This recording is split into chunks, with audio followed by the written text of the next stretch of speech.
ya Good Morning Tanzania.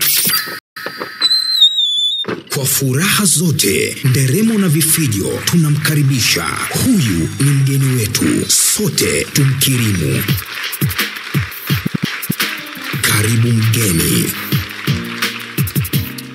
Bwana sawa, tumewakirimu wageni wetu na tayari tuko nao hapa na tunatamba nao. Karibuni sana Asante. Karibuni sana. Labda kwa utambulisho ni nani na kutoka wapi? Asante. Kwa majina mimi naitwa Aileen Kakiko, ni mkufunzi msaidizi kutoka Chuo cha Maendeleo ya Jamii Tengeru. Karibu sana brother. Asante. Mimi jina langu ni Wakisa Prince Mwaihojo, pia ni mkufunzi msaidizi Chuo cha Maendeleo ya Jamii Tengeru. Karibu sana. Asante sana, jina langu naitwa Athmani Ismaili Machuma. Mimi ni mwanafunzi wa mwaka wa kwanza na nasomea kozi ya ustawi wa jamii kimataifa social work katika Chuo cha Maendeleo ya Jamii Tengeru. Karibuni sana. Asante. Brother? Kwa majina naitwa Malko Tano, ni mkutubi Chuo cha Maendeleo ya Jamii na pia ni mdau wa mazingira. Tunaposema Chuo cha Maendeleo ya Jamii ni nini? Yaani ni nini, mtu aelewe ni kitu gani? Ni chuo gani? Kinafanya nini? Chuo cha Maendeleo ya Jamii Tengeru ni chuo cha serikali ambacho kimejikita katika ufundishaji wa masomo ambayo yanahusiana na maendeleo ya jamii. Kwa ufupi, mwisho wa session kidogo tutatoa listi ya zile programs ambazo tunazifundisha kama taasisi. Ndio. Kwa ndo Chuo cha Maendeleo ya Jamii kiko Tengeru? Kipo Tengeru, yes. Okay. Kwa lazima umalizie Chuo cha Maendeleo ya Jamii Tengeru. Yes. Mnazungumzia masuala ya maendeleo ya jamii lakini mna issue ya mazingira. Hii inaingilianaje? Okay. Moja kwa moja tunapozungumzia mazingira ni pamoja na maendeleo. Kwa sababu mazingira yetu yanapokuwa sio salama, maana yake yanaenda kuaffect moja kwa moja maendeleo ya jamii. Mtu akipata maradhi ambayo yanatokana labda na uchafuzi wa mazingira, maana yake atashindwa kufanya kazi ambazo zitasababisha yeye kupata maendeleo. Kwa hiyo mazingira na maendeleo ya jamii yanaenda sambamba. Na ndio maana tuna wataalamu kutoka Chuo cha Maendeleo ya Jamii ambao wamejikita katika mazingira pase peke yake. Kwa hiyo pale chuoni pamoja na kusomea masuala ya maendeleo ya jamii pia kuna somo la mazingira? Ndio. Okay. Yes. Na tutazungumza vizuri hapo mbeleni, lakini tunatarajia rasmi sasa kuanzisha kozi za sayansi ya afya mazingira. Kwa hiyo tunatarajia na tutawakaribisha wanafunzi kutoka sehemu mbalimbali waweze kujiunga na hizo program. Okay. Yes. Nini kilichopo mbele kuhusiana na issue ya mazingira? Sawa, asante. Kwanza hii siku ya mazingira duniani ni siku ambayo inaadhimishwa kila mwaka. Siku inaadhimishwa kila mwaka tarehe 5 mwezi wa 6 duniani. Na sisi kama Chuo cha Maendeleo ya Jamii Tengeru mwaka huu pia na sisi tumeweza kushiriki katika maadhimisho ya siku hii muhimu ya kuadhimisha siku ya mazingira duniani. Na siku hii ilianzishwa na jukwaa la kimataifa ambalo linaongozwa na Umoja wa Mataifa mwaka 1972. Na chuo chetu cha Maendeleo ya Jamii Tengeru kimeweza kushiriki kwa namna mbalimbali, ambapo tulikuwa na shughuli mbalimbali ambazo tuliweza kuzifanya kwa wiki hii nzima kuanzia Jumatatu na kilele kitakuwa Alhamisi. Kwa wenzangu wataweza kuelezea vizuri. Lakini kauli mbiu kwanza ya mwaka huu katika hii siku ya mazingira duniani ni kutokomeza taka ambazo zinatokana na plastiki. Sawa? Na kwa sasa duniani karibia zaidi ya tani milioni 400 za plastiki zinazalishwa kila mwaka duniani. Lakini kwa Tanzania ni karibia tani milioni 12 za taka za plastiki zinazalishwa hapa Tanzania kila mwaka. Lakini chini ya 10% kuanzia 5% mpaka 10% ya taka hizi ndo zinarejezwa au zinapata nafasi ya kuweza kutumika tena, kuweza kwa matumizi ya kutengeneza vitu vingine, lakini pia kuweza kutumika tena kwa matumizi mengine. Kwa hiyo karibia 90% ya taka hizi huishia kwenye mazingira, ambapo inachafua mazingira, kama hivi barabarani tukitembea, chupa za plastiki na aina zingine za plastiki. Lakini pia hizi plastiki huishia sehemu kama kwenye vyanzo vya maji kama baharini, kwenye mito, na kuweza kuathiri sasa maisha ya viumbe vilivyopo humo majini, lakini pia mimea ambayo ipo kwenye vyanzo vya maji. Kwa hiyo sisi kama wana mazingira, swala hili la plastiki kwetu sisi tunaliona kwamba ni fursa. Na uzuri kauli mbiu inasema kwamba tunatakiwa tutokomeze sasa uchafuzi unaotokana na taka hizi za plastiki. Kwa hiyo plastiki zinatumika, lakini kinachotakiwa kwanza ni kupunguza matumizi, kwamba kuweza kutafuta namna mbadala ya kupunguza matumizi. Lakini baada ya hapo, zile ambazo chache sasa zitakazotumika ziweze kurejezwa au ziweze kutumika tena, kuweza kutengeneza baadhi ya vitu. Badala ya kuzitupa na kuziweka kwenye vyanzo vya maji kuleta athari mbalimbali, zinaweza kutumika, kurejezwa na kuweza kutengeneza baadhi ya bidhaa kama wenzangu watakavyoelezea, ambazo zinaweza zikatumika kwa ajili ya mambo mbalimbali. Kwa hiyo tukiona sasa hivi wale ambao wanaokota hizi taka, haswa chupa za plastiki, kwa nyinyi watu wa mazingira, kwa sababu tunaamini kwamba kila jamii anapaswa, kila mtu katika jamii anapaswa kuwa muumini wa mazingira. Ndio. Na unapomwona mtu anaokota zile chupa, naamini kwamba anapaswa kupongeza, pamoja na kwamba ni biashara anaifanya. Ndio. Mna kauli gani kwa hao wanaokota hizi kopo za plastiki? Lakini pia teknolojia ilivyo sasa hivi, je, imesambaa kiasi kwamba kila mahali kuna jinsi ya kuzirecycle, kupeleka katika matumizi mengine? Naam. Kwanza hawa watu ambao wanaokota hizi chupa, kwa kifupi tunawaita scavengers. Wanaziokota hizi chupa na kuzifanyia biashara. Kwa kitendo tu cha kuzifanyia biashara, maana kuna faida ambayo wanapata. Lakini mkakati wa kusema kwamba tutafute namna ya kuwapongeza bado, kwa sababu jitihada za kudhibiti plastiki bado hazijakidhi kwa kiwango kikubwa. Lakini tunaheshimu hizo jitihada wanazofanya, lakini ni wito sasa kwa sekta binafsi na serikali pia kuweza kutafuta mbinu na kuweka mikakati, ikiwemo sera madhubuti au mahususi kwa ajili ya kuweza kudhibiti taka za plastiki. Naam. Tunakumbuka kwamba tuliweza kutokomeza au kupunguza kwa kiasi kikubwa sana matumizi ya mifuko ya plastiki. Ndio. Mkiwa kama watu wa mazingira, mmewahi kuwaza mbadala wa hizi chupa ni kitu gani? Kwamba tutumie nini? Tutumie miti labda ambayo kwamba inaweza ikaisha, au tutumie kitu gani? Okay.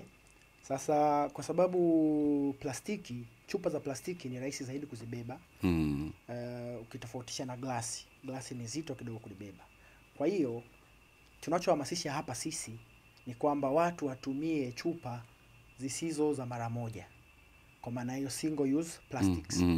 Kwa mfano, unaweza kununua maji kwenye chupa ya plastiki ukaitumia, then ukaidispose, ukaitupa. Kwa sisi tunahamasisha zaidi watu wawe wana chupa zao. Kwa mfano, katika maji, mtu anachota maji nyumbani kwake, anatembea nayo kwenye kibobo chake, ambacho sio single use. Lakini makampuni makampuni kuna kitu tunaitwa compromising.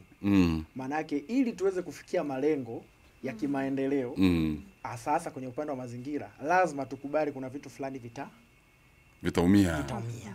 Lakini katika kuumia huko sasa, tunahakikisha sasa tunakaa mezani na wadau, kama ni sekta binafsi, kama ni serikali, ione sasa namna gani tunakutana katikati ili kuweza kusawazisha hiyo compromisation.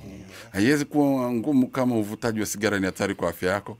Ugumu upo, kila kitu kina ugumu wake, hasa kwenye kudhibiti au kubadilisha tabia za watu, kwamba watoke katika tabia fulani alafu waende kwenye tabia ambayo ni sahihi. Kila kitu kina ugumu wake. Kwa hiyo hata hilo litakuwa na ugumu tu.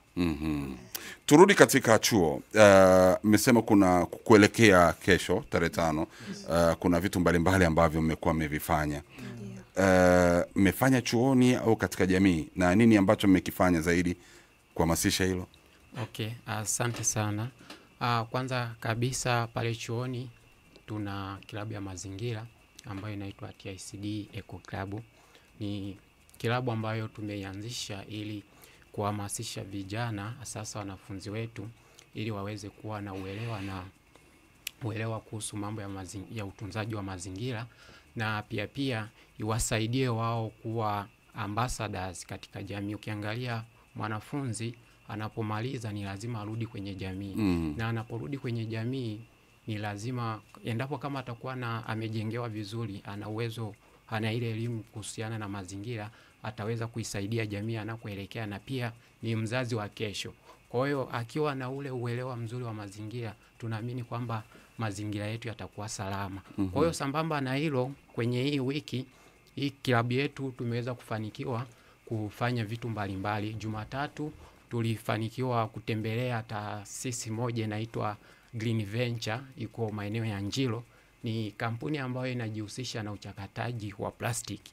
Kwa hiyo wanabadili plastiki kwenda kwenye product wanatengeneza hiyo plastiki, wanaichakata inakuwa timba, inakuwa mbao. Na inakuwa thamani. Kwa hiyo ile thamani wanatengenezea vitu mbalimbali kama meza, inakuwa mbao, unaweza mbao kama hiyo unatengeneza meza na vitu vyote vinavyotokana na bidhaa hiyo. Kwa hiyo tulienda pale, hakika wanafunzi tulijifunza mambo mengi, na tukaona pia kwamba kupitia plastiki, ingawa ni kwamba ina changamoto, lakini bado kwa upande mwingine ina fursa kwa vijana pia.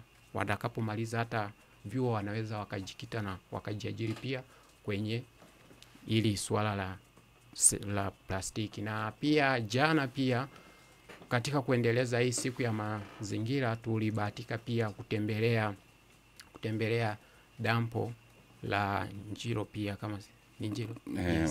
Ili kujifunza pia jinsi gani tunaweza hivi dampo la Njiro Muriet. Yes. Okay. Tuna jinsi gani ambavyo pia tunaweza kupata uelewa wa utunzaji wa taka. Ukiangalia kwamba kuna changamoto sana katika jamii zetu, hasa kwenye utunzaji wa taka. Kwa hiyo tulienda pale kujifunza, tuliangalia ni namna gani taka zinavyokuja pale, wanavyoziprocess. Pia tulijifunza kwamba pale kuna kitu kinaitwa Material Recovery Facility, ni kituo cha kuchakata taka. Kwa hiyo taka zinavyofika pale zinachakatwa kwenye mtambo, zinatenganishwa plastiki inakaa peke yake, hii inakaa peke yake. Kwa hiyo pia hiyo elimu ilitusaidia pia sisi kwamba wanafunzi pia tutakapokuwa pale chuoni, na hata baada ya kumaliza chuo, wanafunzi pia wanaweza wakaendelea kuwa wahamasishaji wazuri kwenye jamii kuhusiana na suala la mazingira, kwamba sawa taka zipo, lakini ni namna gani tunazozihifadhi na kuzichakata ili zisilete madhara kwa jamii yetu. Natamani sana kuweza kufika chuoni kwenu ili niweze kuona waumini wa swala zima la mazingira hayo yakoje, ili nikija kukaa hapa kwenye mic kama kuwasema niwaseme tu, kwa sababu ndo kazi yangu. Ni mwanafunzi mwaka wa kwanza. Yes. Umetoka nyumbani, umetoka katika mazingira mengine, umeingia katika chuo cha maendeleo ya jamii. Mpaka sasa hivi kuna mabadiliko gani ambao umeyapata kuhusiana na issue ya mazingira? Toka nifike mwaka 2024 ndani ya chuo cha maendeleo ya jamii Tengero na nikafanikiwa kujiunga na klabu ya mazingira ambayo kimsingi inajulikana kwa jina la TICD Gayo, kimaanisha TICD Green Africa Youth Organization. Yes, ni klabu ambayo nimefanikiwa kujifunza mambo mengi sana katika na mazingira. Kwa mfano katika kuelekea hii siku ya tarehe 5 ambayo ni siku ya kesho, siku ya kuadhimisha mazingira duniani, tumejifunza mambo mengi sana. Tumeenda kujifunza ni jinsi gani tunaenda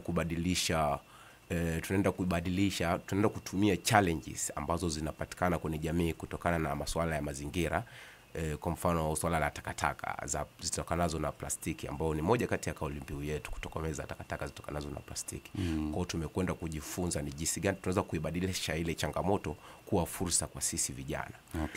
Tumetembelea baadhi ya organization, kwa mfano ni ile Green Ventures, ambayo kimsingi hao wanajishughulisha na uchakataji wa plastiki kwenda kwenye mbao. Kwa hiyo pale moja kwa moja tumeenda kujifunza mchakato mzima, jinsi gani wale wanaweza sasa kubadilisha zile takataka za plastiki kwenda kwenye mbao, ambapo kimsingi watakwenda kutatua tatizo la uchafu katika jamii, lakini pia wataenda kupata kipato wenyewe. Ndio, lakini pia kitu kingine tumejifunza ni jinsi gani wadau mbalimbali, kwa mfano hizi organization zinashirikiana na serikali yetu ya awamu ya 6 katika kuhakikisha wanaacha jiji safi. Yes, kwa hiyo wanashirikiana na serikali yetu. Kwa mfano tumeenda ile landfill Muriet, baadhi ya information ambazo tumezipata pale ni kwamba wana support vijana ambao wanakuja na idea mbalimbali ambazo zikilenga kusafisha mazingira. Kwa mfano Green Ventures walikwenda pale na kwa ajili ya kuomba msaada wa hizo takataka za plastiki ili waweze kufanikisha zoezi lao la kutengeneza hizo thamani za mbao. Kwa hiyo hii inaonyesha ni jinsi gani serikali yetu ya awamu ya 6 iko mbele sana katika kuhakikisha wanafanya vitu ili kuweka jiji letu libaki kuwa safi kutokana na uchafu wa plastiki. Hongera sana. Una miaka mingapi? Sasa nina miaka 22. Okay. Unaweza kujiuliza kwa nini nimekuuliza hivi? Kuna mtu anaweza akagundua kwa nini nimemuuliza na miaka mingapi? Yani una sauti yenye mamlaka. Yani binafsi nilikuwa nakuona kama mtangazaji fulani hivi. Ulisha kumsikia msemaji mkuu wa serikali akizungumza? Yes. Gerson Msigwa, yani ndio sauti hizo, sauti zetu yani tulizonazo. Yani nilikuwa namuona kama mtangazaji fulani, ndio maana kuangalia namna hiyo. Haukuwahi kuambiwa kitu kama hicho? Yes, watu wengi sana wananiambia. Karibu kwenye fani. Asante sana. Hujachelewa. Karibu sana. Tunashukuru kwa kumuendeleza kijana wetu hapa. Kabisa. Safi. Yani pale chuoni hotuba yoyote kimbilia. Asante sana. Yani una present zile hotuba au presentation yoyote, yani kwa mstari wa mbele kwa ajili ya kunani. Asante sana. Kikubwa cha kuondoa ni L na R, sijajua umetoka mkoa gani, lakini kisha toka hiyo basi ni bonge la mtangazaji. Ni kusoma tunakupata cheti. Kingine ambacho Tanzania wakijue? Nadhani sasa tuende moja kwa moja kwenye tukio letu ambalo tunalifanya siku ya kilele. Kwa kesho ambao ni tarehe 5 Juni mwaka 2025 ndo kilele cha siku ya mazingira duniani.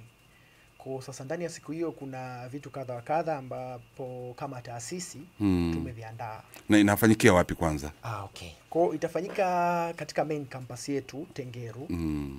Muda ni kuanzia saa 3 mpaka kuelekea saa 6 mchana. Okay. Yes, lakini pia tunatarajia mgeni rasmi atakuwa ni mkuu wa wilaya wa Arumeru, Mheshimiwa Amir Mohamed Mkalipa. Sasa ndani ya tukio hili zima tutakuwa na matukio madogo kama uwasilishaji wa mada. Kwenye uwasilishaji wa mada tutakuwa na uwasilishaji wa mada kutoka kwenye klabu yetu ya mazingira, vijana wetu wenyewe ambao tunawalea, lakini tutakuwa pia na uwasilishaji wa mada kutoka kwa wataalamu wa mazingira kutoka taasisi ya maendeleo ya jamii pia Tengeru. Alafu pia tutatoa fursa pia, kwa sababu tunashirikiana na wadau wengine, kutatoa fursa pia uwasilishaji wa mada kwa wadau wengine, na tunatumaini kwamba hizi mawasilisho haya yatazaa mdahalo ambao tutaweza kudiscuss kwa pamoja wote masuala ya kimazingira na kuweza kufikia muafaka kwa pamoja. Lakini jambo lingine ambalo tutalifanya itakuwa ni maonesho ambayo yatajikita katika kuonesha ubunifu mbalimbali ambao umefanyika na wanafunzi wetu wa klabu ya mazingira kwanza. Lakini pia pamoja na wadau wengine ambao watahudhuria hiyo siku. Kwa tumejipanga kuweza kukaribisha watu 300 katika hilo tukio letu ambalo tunategemea kwamba wadau watatoka kwenye mashirika binafsi, wanafunzi kutoka vyuo mbalimbali pamoja na serikali. Yes. Okay. Hivi sisi hatujalikwa Lakini sasa kwa upekee kabisa nipende kuwakaribisha rasmi Radio 5. So kwa sababu tumengangania. Hapana, mko kwenye list kabisa. Anyway, sawa. Tutaona ratiba kama tumeandikwa au la. Hiki ambacho mnakifanya ni kikubwa na mnapika watu ambao wanakuja kuwa msaada mkubwa sana katika serikali yetu ya Jamhuri ya Muungano wa Tanzania, hasa katika upande wa mazingira. Kuna watu ambao wanahusika na mazingira. Kuna ushiriki wowote au msaada wote ambao mnapewa na NEMKI? Yes. NEMKI ni wadau wetu wakubwa. Last time yani muda uliopita, ile awamu iliyopita ya maadhimisho ya siku ya mazingira, walikuwa wadau wetu na wali present mada. Lakini sasa kwa msimu huu, kwa sababu ya mambo kadha wa kadha ambao pia wanaendesha kuelekea maadhimisho ya siku ya mazingira, tumeshinda kuwapata. Lakini ni wadau wetu wakubwa na huwa wanatusaidia kwenye mawazo na vitu vingine ambavyo vya kimazingira. Yes. Okay.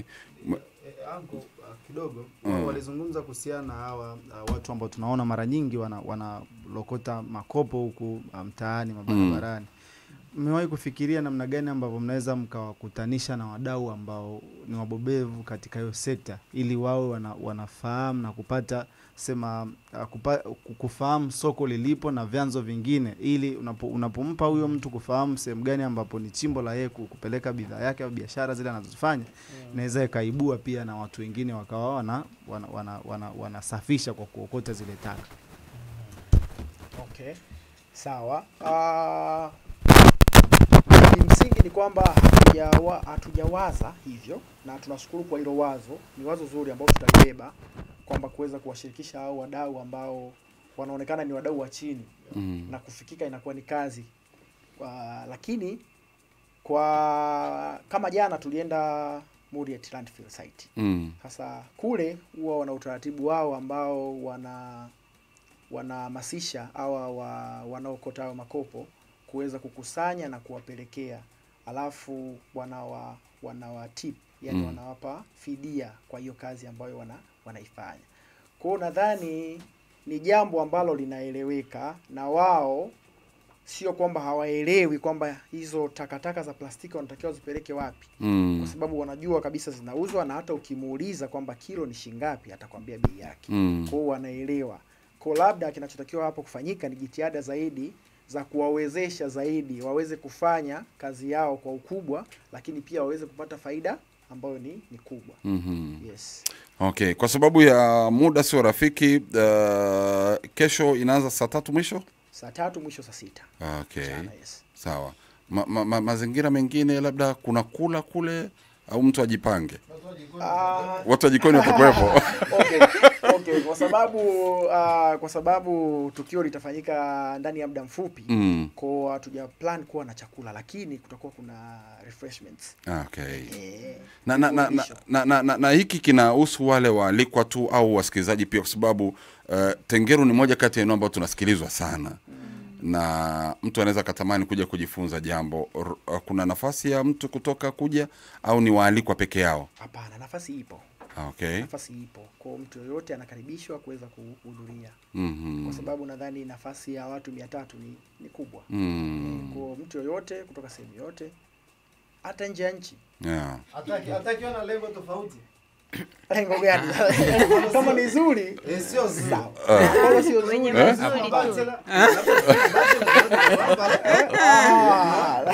hilo si nzuri tu. Ndo nasema lakini una lengo tofauti. Unakuja kwenye mazingira, unakuja kwenye issue ya mazingira. Unakuja kwenye issue ya mazingira. Hiyo kama itaunganika na hiyo, Ni sawa. basi itakuwa kumbuka huko katika eneo la maendeleo ya jamii. Mimi mwenyewe nataka mtu kutoka jamii. Sio mbaya. Kwa hiyo kuna fursa mbalimbali kama hizo pia. Ukiona mimi ndio kilichonileta. Anyway, tukiangalia maendeleo ya jamii sasa, kuna mtu ambaye amesikia mazingira, anaweza akawaza kwamba mimi nataka kujifunza nikasomee mazingira chuo cha maendeleo ya jamii. Ni kozi maalum au ni klabu tu ipo pale kwa ajili ya mazingira, na nini ambacho mnakifanya kingine? Okay. Kwa sasa tunaweza kusema kwamba tuna club peke yake ya mazingira. Lakini kinachofanyika ni kwamba katika masomo yale ambayo yapo katika hizi programs za maendeleo ya jamii, kuna somo mahususi kabisa la mazingira, yani environmental management, udhibiti na utunzaji wa mazingira. Shughuli mojawapo ama nyingine ambazo tunazifanya ukiachana na kufundisha watu ni pamoja na ushauri elekezi. Kwa maana hiyo, kama kuna wadau ambao wanahitaji ushauri katika masuala ya mazingira, basi tutatoka na kwenda kuwashauri. Watafuata utaratibu maalum wa kuwasiliana na taasisi, then tutawashauri. Okay. Yes. Masomo mengine ambayo yanafundishwa pale? Masomo mengine ambayo yanafundishwa ni pamoja na masomo ya jenda ambayo ni jinsia, masomo ya jinsia, lakini kuna masomo ya miradi, labda ni yasome hapa kwa haraka. Yes. Kwa hiyo kwanza tunatoa elimu yetu kuanzia ngazi ya cheti. Tukimaanisha level 4. Kwa ngazi ya certificate tunatoa masomo ya maendeleo ya jamii, community development, ambao ndo somo mama. Alafu kuna social work, ustawi wa jamii, human resource management au rasilimali watu, accounting and finance, local government administration and management, project management for community development, ambao ni masomo ya kuhusu miradi, gender and community development, information and communication technology, ICT hiyo. Alafu pia tunatarajia sasa ndani ya kipindi cha muda mfupi tutaanzisha masomo mahususi sasa ya mazingira. Kwa nafahamika kama environmental health sciences. Okay. Yes. Kwa ngazi ya bachelor degree tuna masomo pia, somo letu mama, community development, project management for community development, gender and community development, accounting and finance, social work, local government administration and management na human resource management. Lakini hatujaishia kwenye ngazi ya bachelor peke yake, kwa maana hiyo degree au shahada, tumeenda mpaka ngazi ya masters ambayo ina masomo yafuatayo: community development, somo letu mama, project planning, monitoring and evaluation, gender and human rights, climate change and environmental management, climate change and community resilience. Kwa ndo haya ndo masomo ambayo. Okay, bila shaka umesikia. Na kama kuna mnapatikana pia kwenye tovuti, labda mtu ambaye kwa sababu sasa hivi dunia iko kiganjani, ambao wanaweza kutembelea na wakatulia na kusoma vigezo na masharti pia. Okay, sawa. Kwa tunapatikana katika tovuti yetu ya www.ticd.ac.tz. Rudia tena? www.ticd.ac.tz.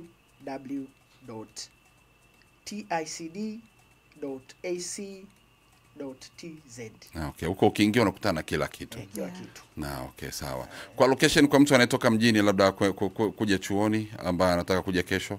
Okay, kwa location atafuata uelekeo wa barabara ambayo inaelekea Moshi.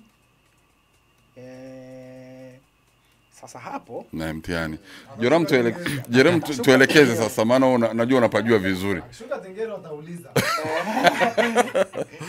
Akishuka Tengelo hapa anaweza akapata usafiri hata bodaboda ni 1000 tu mpaka chuoni. Pale Tengelo kabisa sokoni. Sokoni. Hivi ukifika Tengelo sokoni upande wa kulia kushoto? Upande wa kulia. Ni kulia ndio kwenye mazingira yametulia. Haiko barabarani unaingia ndani kidogo. Okay, basi mimi nilikuwa nafananisha na chuo kimoja ambacho kiko upande wa kushoto. Nadhani nazungumzia mifugo Kwa hiyo akishuka tu pale anasema anaelekea TICD. Basi kesho sitakuja Karibuni. Ila brother sintokuja naye kwa sababu ya nia yake ovu ambayo ameshaionyesha. Ila sio mbaya. Sio mbaya. Madam kashamwambia ni njema. Okay. Basi kama madam amesema mimi ni nani nikatae. Si mwanaume anayepata mke ni amepata kitu chema. Kabisa. Pata kibali. Ampata kibali. Neno lako la mwisho kwa Watanzania.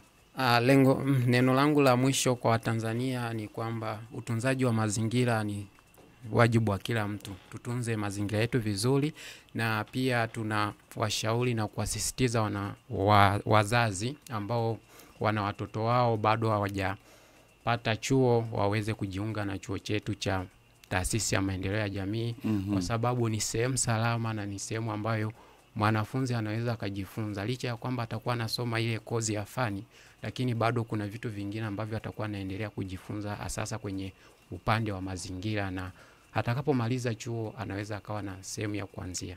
Asante sana. Na Mitali na Zalini, yani kwa mtu kujiunga na chuo, nimesahau kitu cha muhimu sana. Dirisha Kwa tuna dirisha la Septemba ambao ni mwezi wa 9. Okay. Lakini pia kuna dirisha dogo ambalo ni mwezi wa 3. Kwa ni mtu acheze na hizo tu. Hamna short courses ambazo mtu anaweza kaingia na kwa muda wowote ambazo zinakuepo? Yes, uwaga zinakuepo na uwaga zinatangazwa. Okay. Kwa kwenye tovuti yetu uwaga wanazipublish na kuzitangaza. Tumalize na neno lako la mwisho. Okay. Alafu tutakuja kumaliza mwisho kabisa na mtangazaji wetu. Sawa. Mimi napenda kutoa wito kwa kila mwanajamii kwamba mazingira ni jukumu la kila mmoja kuweza kuyatunza na kuyasimamia. Hivyo kila mmoja ajikite katika kulinda mazingira, kwa sababu tunasema ukiyatunza mazingira basi yatakutunza. Faida zake ni nyingi kuliko hasara zake. Na tunajua kabisa mazingira ukiyatendea vibaya basi yatarudisha majibu mara 2 zaidi yake. Lakini pia nawakaribisha wanajamii na wanafunzi kutoka sehemu mbalimbali kuweza kujiunga na chuo chetu. Umeona kabisa mwanafunzi wetu alivyo na maendeleo ya jamii. Kabisa, yuko vizuri. Kiukweli. Nawakaribisha sana kuweza kujiunga na chuo chetu, chuo cha maendeleo ya jamii Tengeru. Madam, tumalize na wewe. Sawa. Mengi yamesemwa na wenzangu. Kwa hiyo mimi kwa kumaliza nazidi tu kuwashauri Watanzania wenzangu kama tulivyoona kutoka kwenye maelezo yetu, swala la plastiki sio tena kama ni changamoto, ni swala ambalo ni fursa. Kwa hiyo hata vijana wenzangu ambao bado tunatafuta ajira, tunaweza pia kujikita kwenye swala hili la kuchakata plastiki kwenye baadhi ya vitu ambavyo vinaweza vikatupatia sisi kipato. Kwa hiyo kwa vijana, maana sisi ndo taifa la kesho, tusichukulie sasa, yani tubadilishe ile mindset yetu, mtazamo wetu kwamba plastiki sio tena changamoto. Ni fursa ambayo inaweza ikatumika sasa kwenye kutengeneza kipato. Ningependa kuwashauri hivyo vijana. Bwana, shukrani sana. Tumalize na bwana mtangazaji. Asante sana. Naweza nikasema kwamba wito wangu mimi uanze kwanza kwa wanachuo ndani ya chuo changu cha maendeleo ya jamii. Nipende sana kuwaasa wanafunzi ambao bado hawajakuwa na mwitikio wa kujiunga na klabu yetu ya mazingira ndani ya chuo, kwani tunapata faida nyingi sana na waweze kutambua fursa ambazo zinapatikana ndani ya klabu hii hapa ya mazingira. Lakini pia wito wangu mwingine ni kwa wanachuo wote katika vyuo mbalimbali ndani ya Tanzania waweze kujiunga na klabu za mazingira katika vyuo vyao, kwani zina mchango mkubwa sana katika kuchangia maendeleo ya maisha yao. Lakini wito wangu mwingine ni kwa vijana ambao bado sasa hivi wako mtaani. Kuna fursa nyingi sana katika kujikita na masuala ya utunzaji wa mazingira. Kwa mfano, uokotaji wa takataka za plastiki, ambapo tumeona na tumejifunza kwa siku ya jana ambapo tumetembelea katika Muriet Landfill site.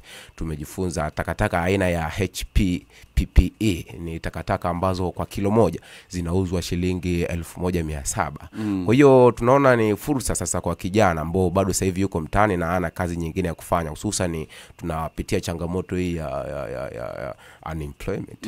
Yes, swala ile liko. Kwa hiyo vijana ambao bado still wako mtaani na hawana kazi, hii kwao ni fursa sasa. Kwa hiyo watakuwa ni fursa, lakini pia wataconserve environment na kuacha mazingira yanakuwa safi. Kwa hiyo wito wangu ni huu kwa vijana wote, wajishughulishe na kujikita katika masuala mazima ya utunzaji wa mazingira. Hapo wanaweza wakajitengenezea kipato pia na wakapata faida kubwa sana katika maisha yao. Bwana shukrani. Kesho nikija inabidi tukae chemba tuzungumze. Asante sana. Watupe nafasi kidogo ya mimi na kuzungumza. Lakini karibu kwenye fani ya utangazaji. Una kitu. Na tutakuja ana kitu atafika mbali. Ya karibu sana. Kama utaweza. Karibu sana. Asante sana. Nipo tayari kwa ajili ya kuweza kukupa maelekezo na kukufundisha pia. Asante sana, nimepokea. It was my dream. Wow, karibu sana. Karibu sana. Bwana sawa, Hilda mbona umenuna mama? Ndio wale ambao tunataka tuwaoe sasa. Sabuni ya roho. Sabuni ya roho. Bwana sawa, nyuma ya kamera alikuwepo Linus Dennis, Joram Sumari alikuwepo, Flora Msangi, mimi naitwa Nkosonyo. Kesho pia ni siku, lakini tutakutana kwa tukitoka kwenye kipindi tunaenda Tengeru, sio? Niko tayari. Sasa hivi. Ukalale kule nani? Alafu nilipata taarifa kwamba tuna mechi ya kirafiki na Tengeru, Radio 5 na Tengeru. Sijajua kina Pasco Mambo ameishia wapi. Tengeru wengine. Hii chuo cha ustawi si ndio chuo cha ustawi wa jamii? Cha maendeleo ya jamii. Ndio hiki. Tegemeni kipigo kama ni kweli. Shida no. Mimi hapa mimi hapa wananiita left fullback. Kwenda kama Trent Alexander-Arnold lakini wabele jioni. Nje mmejipanga. Kwa tu mfano. Kuna wenzangu sasa wale ambao sasa wana kiwango sawa na mimi ambao kimsingi watagaragaza. Kwa sababu sijaona timu hapa. Nikiangalia ni matisho tu. Unajua ukiangalia mtu unaona kabisa hapa kuna mpira hapa. Ukincheki kwa mbali. Yaani hapa. Jipange. Amcheze. Naweza mkaja kama matisho kama hivyo watucheze. Tutairisha. Anyway. Bwana sawa. Basi karibuni tena wakati mwingine. Radio 5 ipo na tutaendelea kufanya mengi na chuo chenu. Na karibuni katika nyanja nyingine. Anaitwa Barnaba yuko na Yami, wimbo unaitwa Nibusu. Kuna mtu aliuliza